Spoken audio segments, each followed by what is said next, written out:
Hey guys, welcome. Don Andrews coming to you live out of North Carolina.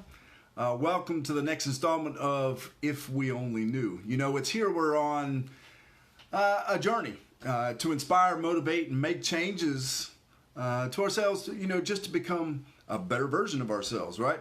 So if you're watching this, leave me a comment below. Let me know you were here. If you're watching the replay, then put hashtag replay in the comments so I know that you watch it later on. Today's topic is your key to a better life. You see, whether we realize it or not, each of us carries with us, you know, a mental picture of ourselves. Hey Pam, how are you today? Thanks for joining. It may very well be a vague or ill-defined mental picture.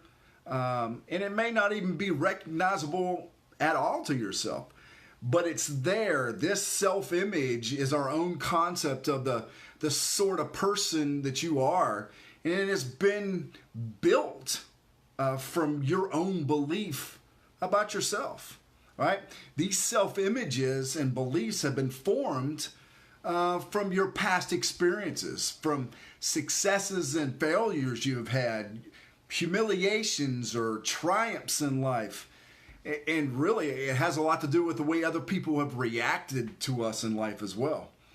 And then once we have this, you know, self-constructed picture, if you will, of us, it becomes true, you know, at least as we're concerned. We might even begin to question ourselves on this, but we just proceed on, you know, as if all this were true inside of our head. So in short, you're going to act like the person you conceive yourself to be. You see, all your actions, your feelings, your behaviors, even our abilities are consistent with that self-image we have of ourselves. I would even go as far to say is that we literally cannot act otherwise, in spite of all your conscious efforts and all your willpower. So for example, that person that conceives themselves to be a failure type person will find some way to fail in spite all of their good intentions, right?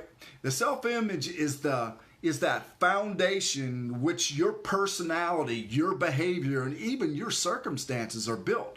It's because of these experiences seem to, you know, verify our self-images and how they're really set up. However, the thing to keep in mind is this self-image can be changed. No one is too young or too old to change that self-image and therefore begin to live that new life, right? And if you begin to believe, you know, or think that I've done this before, you know, I just need to become more positive in my life, you would be wrong.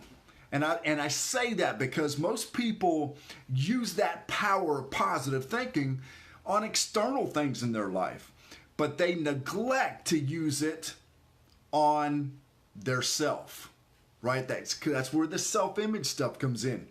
You know, numerous experiments in history have shown that once you change the concept of self, other things consistent with that new concept of yourself become easier to accomplish, right? Scientists theorize that if you change that self-conception about a viewpoint, you know, the attitudes would change accordingly. Therefore, if you could change that self-definition, improve, you know, that inadequate self-image, they would change their viewpoint. You know, the idea of changing the self-image could be due to, you know, physical attributes or mental. Either one can have devastating effects in our lives. So over the next few days, I want to continue with this discussion of the self-image and how we can identify the bad behaviors and what we can do to change them. So I want to keep it short. Like I told you guys in the past, I like to try to keep it, I don't want to go too long for you guys. So again, join me over the next couple days and I'll break this down a little bit further and we'll see what we can do to help improve our self-image of ourselves. So join me tomorrow, day 48. I hope you guys have great rest of the day. So bye for now.